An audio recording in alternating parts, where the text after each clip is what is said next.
Just ahead on American Sunrise, New York City has spoken. Democrat socialist Zoran Mamdani is the new mayor of New York. What does this mean for the city? We have coverage throughout the show.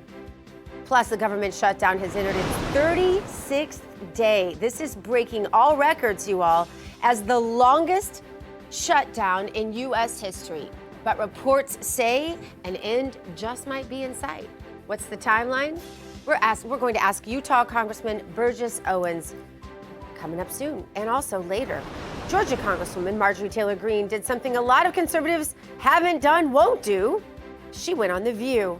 If you missed it, I watched it, second time ever in my life. It was really interesting, and we have some highlights for you. That story, so much more ahead as American Sunrise starts right now. Good morning, America. Welcome to American Sunrise.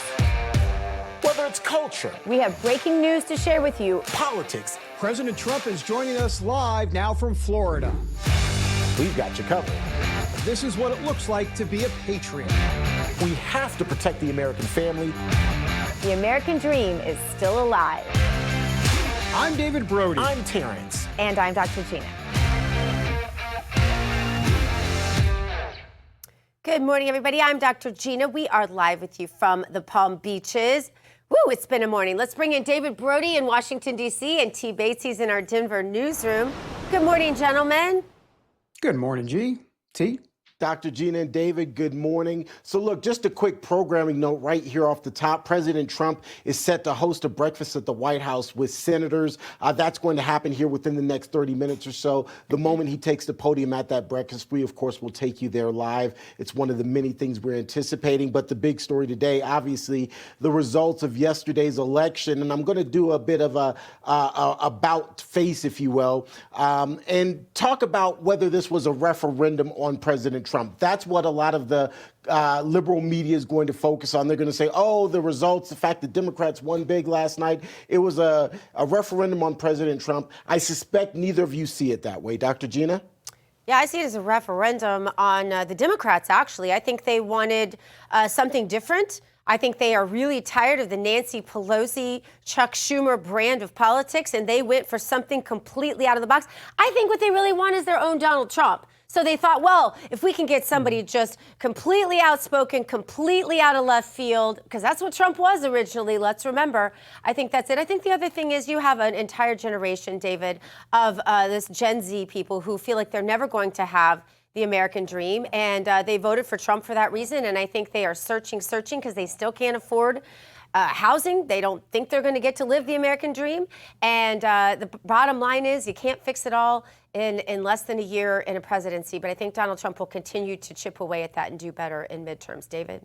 Yeah, I'll try to be relatively quick here. No, it was not a referendum on Trump. Let's get that off the table. That's ridiculous. We can get into that in a second.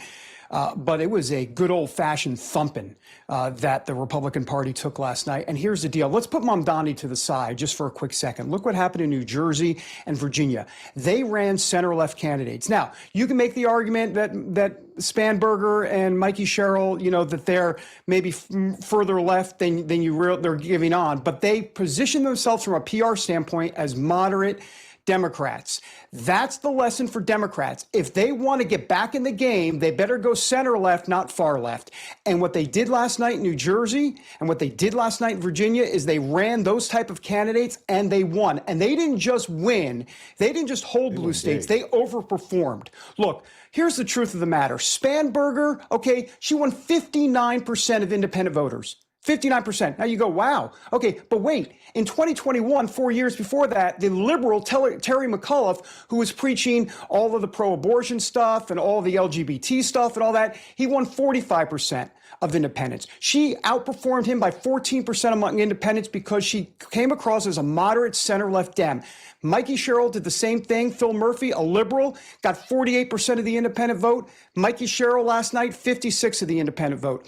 The point is that when when you run moderate center-left candidates, the Democrats are in the game and they can win. And Gina, to your point that you've said on this show all along, that's good for America. We need a Democrat Party that is serious and cutting out all the crap on the left, the far left, whether it be the anti-Semitism, whether it be the LGBT stuff, whether it be the boys and women's bathrooms.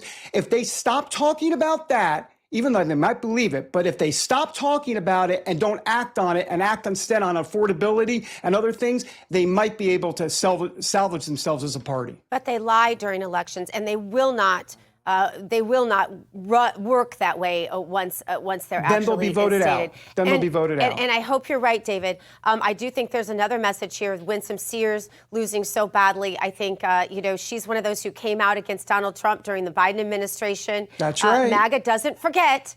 And I just want people to put this all in line with what they're thinking of when they're thinking of the 2028 presidential elections. Those who have said bad things about MAGA's endorsed candidates, not as much about Donald Trump as it is about who MAGA decided was the person. And they took it personally that Winsome came out against them. Right. That's how MAGA feels. They're not going to forget that in the 2028 presidential either, David. David, I know you're itching to say some more, but we've got to move on to our Bible verse because we've got a guest waiting. I'm sorry, guys. I know you could. We will continue talking about it. Would you give us our Bible verse, Dr. G? Today's I Bible wanted to verse. filibuster. Yeah. President Trump wants that to go away. Genesis 28, verse 15, behold, I am with you and will keep you wherever you go and will bring you back to this land, for I will not leave you until I have done what I have spoken to you. Beautiful verse for this morning. New Yorkers have spoken, and they elected Democrat Socialist Zoran Mamdani as their next mayor. Here is part of the victory speech. Take a look. My friends,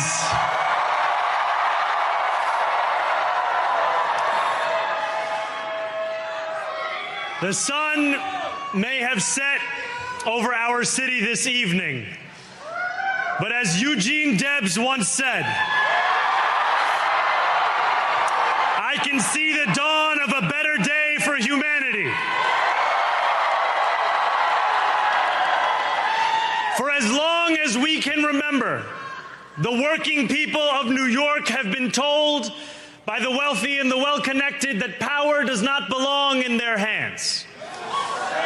Fingers bruised from lifting boxes on the warehouse floor, palms calloused from delivery bike handlebars, knuckles scarred with kitchen burns.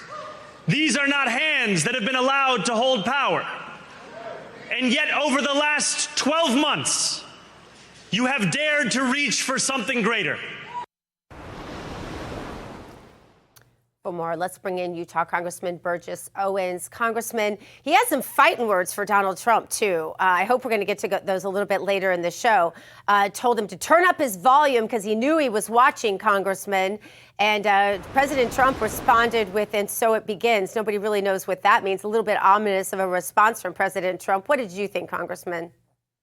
Well, first of all, just always remember, Marxists always show up with a big smile.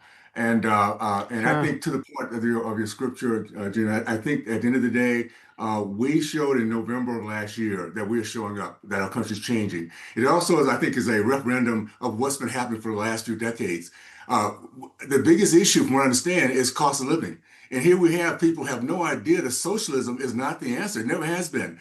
So we have a chance, and the upside of this, we're only in 10 months. We have a whole year now to show the American people, and also for us on our side to realize this is serious. We can't stand on the sideline. We can't sit back and think, well, you know what, somebody else will get it done.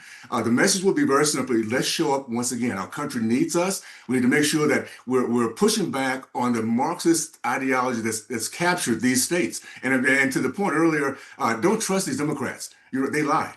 They are very good at telling exactly what they need to say and until they get to where they start to vote. And when they start voting, they'll always vote in step against our country, against what we believe in, and against our culture. So this is a really great moment, I believe. Obviously, November of 2024 was the beginning of this. And we have to realize we cannot take our foot off the pedal, guys. This is the time that we need to learn from where we are right now, go ahead and get back to making sure that we really understand that the blessings the Heavenly Father has for us, and that is by being unified and moving forward as we move into this coming year.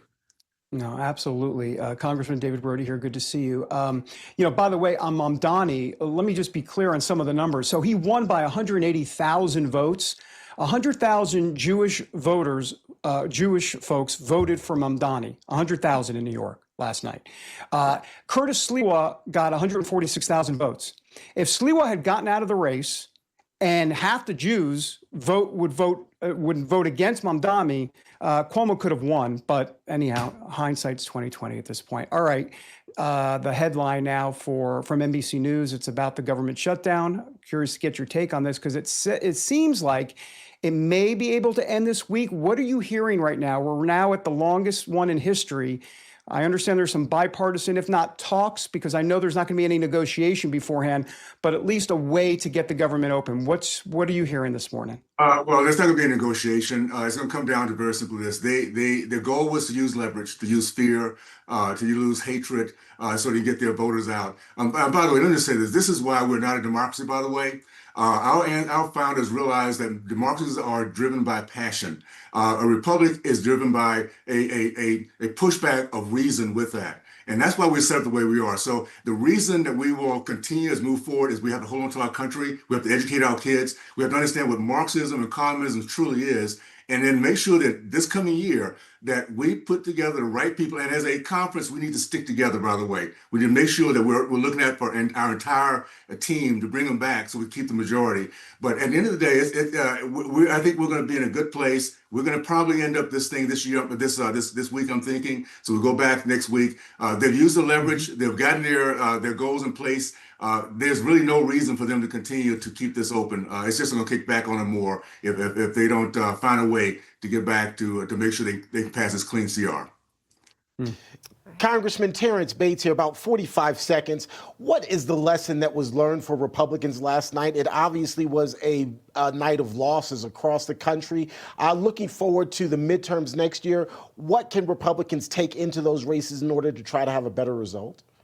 That we came so close to the abyss, and this is an example of what would have happened if we have not won in November of last year. This is our moment to realize we have to be serious, my friends. We cannot think that because we have a great president, we're going to push this thing through. Every one of us have to come together, do our part, keep the pedal to the metal, and hustle like we never have before. This is a legacy for our kids, and now's our moment to make sure in 2026 that we show everyone that our way, our American way, is the way to go, not the leftists and not the lies that they normally put across to get elected, for sure. Congressman Owens, we love having you on. Thanks for being here with us. Thank you. Thank you, guys. All the best. Coming up, we check out the hottest headlines from the RAV newsroom with the one and only T-Bates. And later, new crime stats coming out of New York City. What are they showing us about the state of the city as it enters a new phase of ultra-liberal, some might call it communist, leadership? We have top analysis coming up on American Sunrise. What if watching Real America's